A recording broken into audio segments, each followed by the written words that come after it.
How much do you love me एक French romantic film है। इस फिल्म में बहुत सारे बोल्ड सीन्स हैं। फिल्म में बताया गया है कि किस तरह एक आदमी अपने जीवन में अकेला रहता है और उस अकेलेपन को दूर करने के लिए वह एक औरत को खरीद लेता है। उसके पास कोई परिवार नहीं होता जो उसे प्यार कर सके, इसलिए वह एक औरत खरीदता है जिससे वह अपने जीवन में प्यार पा सके।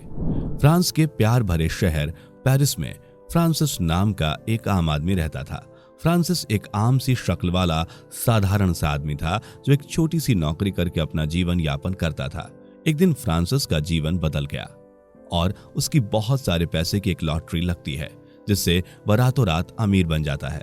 लेकिन उसके जीवन में अभी भी अकेलापन रहता है, जिसे दूर करने के लिए वह एक बार में जाता है। बार में उसे डैनलिया नाम की एक वेश्या मिलती है। वेश्या का किरदार famous Italian actress Monica Bellucci ने निभाया है।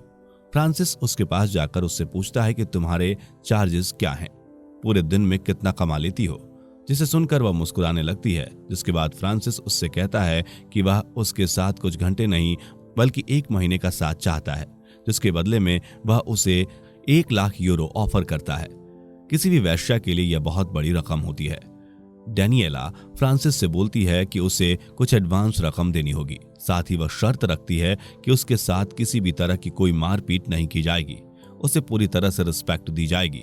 फ्रांसिस उसे अपने घर ले आता है। घर के बाहर सीढ़ियों में फ्रांसिस अचानक बेहोश हो जाता है।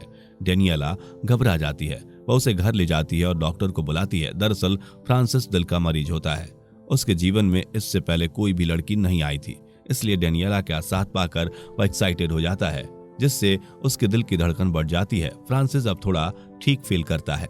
डैनियला को फ्रांसिस के घर में अच्छा लगता है, उसे अपनापन महसूस होता है। लेकिन डैनियला सोचती है कि उसे फ्रांसिस का ध्यान रखना होगा, क्योंकि अगर वह मर जाएगा तो उसे उसके पूरे पैसे नहीं मिलेंगे। अगले दिन सुबह फ्रांसिस ऑफिस जाने के लिए तैयार हो जाता है।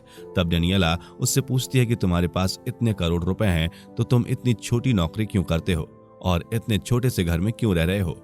हमें एक बड़ा सा घर लेना चाहिए। इस बात को लेकर दोनों के बीच बहस हो जाती है, जिसके बाद फ्रांसिस की धड़कन फिर तेज हो जाती है। फ्रांसिस अब अपने एक डॉक्टर दोस्त को कॉल करके बुलाता है।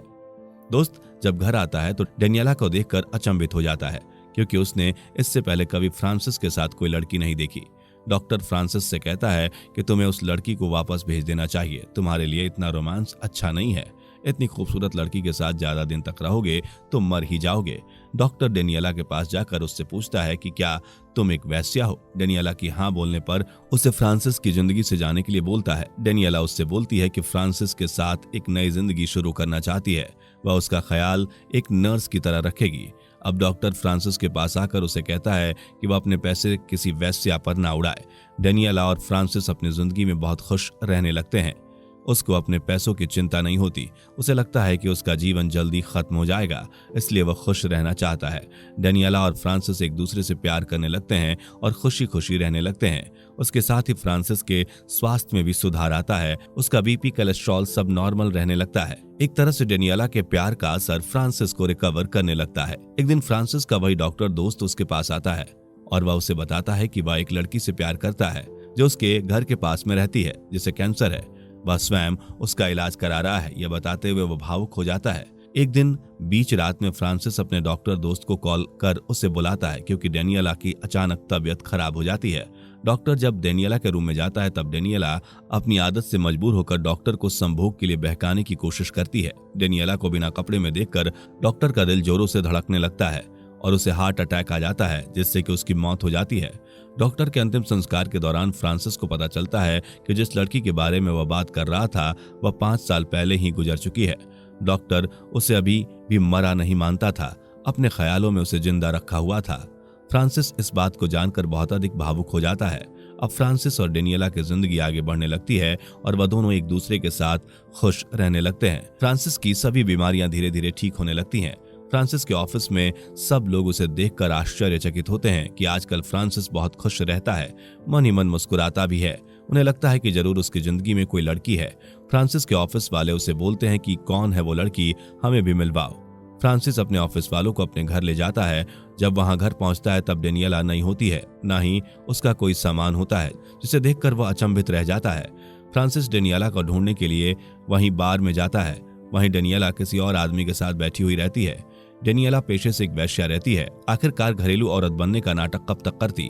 फ्रांसिस उदास होकर उसी बार में जाकर बैठ जाता है। वहां वह किसी को बताता है कि उसकी करोड़ों की लॉटरी लगी है। यह सुनकर पास खड़ी एक दूसरी वेश्या उसके पास आकर डेनियला जैसे नजदीकी बढ़ाने लगती है। यह वेश्या डेनियला से ज्यादा सुंदर और जमा रहती है।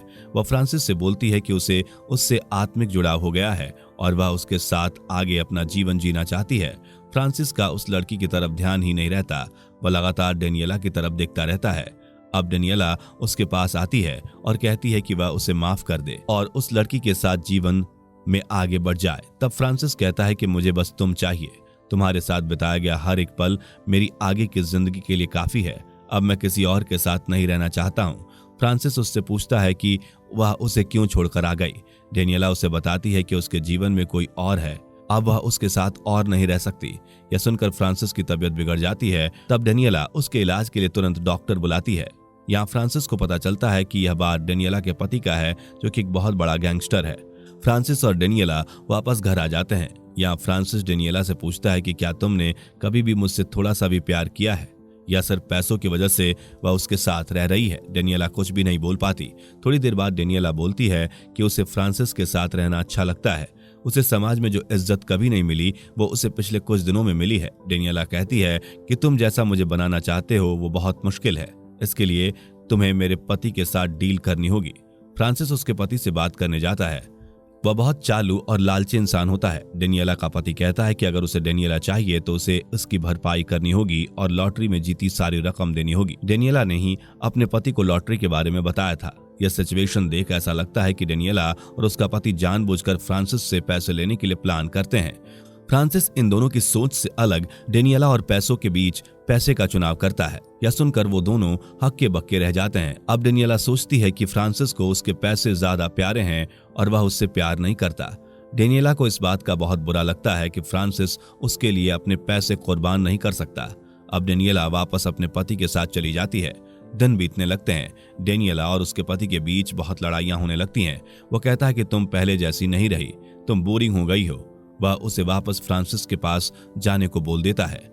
डेनियला अपना सामान लेकर फ्रांसिस के घर आती है, जहां वो देखती है कि फ्रांसिस अपनी पड़ोसन के साथ है। डेनियला को इस बात का बुरा नहीं लगता, क्योंकि अगर फ्रांसिस भी अगर उसको छोड़कर जाता है तो वह किसी और के साथ रहने लगती है। अब डेनियला उससे बोलती है कि वह उसे प्यार करने लगी है, वह उसके पास पैसों के लिए नहीं आई है। यह बात सुनकर वह उसे माफ कर देता है। फ्रांसिस पिछले 2 हफ्तों से ऑफिस नहीं गया। उसके बारे में पता करने के लिए उसके ऑफिस वाले लोग उसके घर आते हैं। यहाँ वे पहली बार डेनियला को देखते हैं। वे सब मिलकर पार्टी करती हैं। फ्रांसिस के ऑफिस वालों को आश्चर्य होता है कि फ्रांसिस को इतनी सुंदर लड़की कैसे मिल गई। तब उन्हें पता चलता है कि डेनियला एक वेश्या है और वे आपस में बात करने लगते हैं कि डेनियला फ्रांसिस को छोड़कर चली जाएगी क्योंकि वो एक वेश्या है। दिन बीतने लगते हैं। डेनियला पूरी तरह से बदल गई है। वह एक आम गृहिणी बनकर फ्रांसिस का ध्यान रखती है। फ्रांसिस के दिल की बीमारी अब ठीक हो गई है। फिल्म के अंत में दोनों एक दूसरे के साथ खुशी खुशी रहने लगते हैं। हम फिल्म के अंत तक यह नहीं समझ पाते हैं कि फ्रांसिस ने सच में कोई लॉटरी जीती थी या वह झूठ बोल रहा था। इस तरह फिल्म का एंड हो जाता है। आप लोगों को क्या लगता है कि फ्रांसिस ने लॉटरी जीती थी या नहीं? कमेंट बॉक्स में जरूर बताएं। धन्यवाद।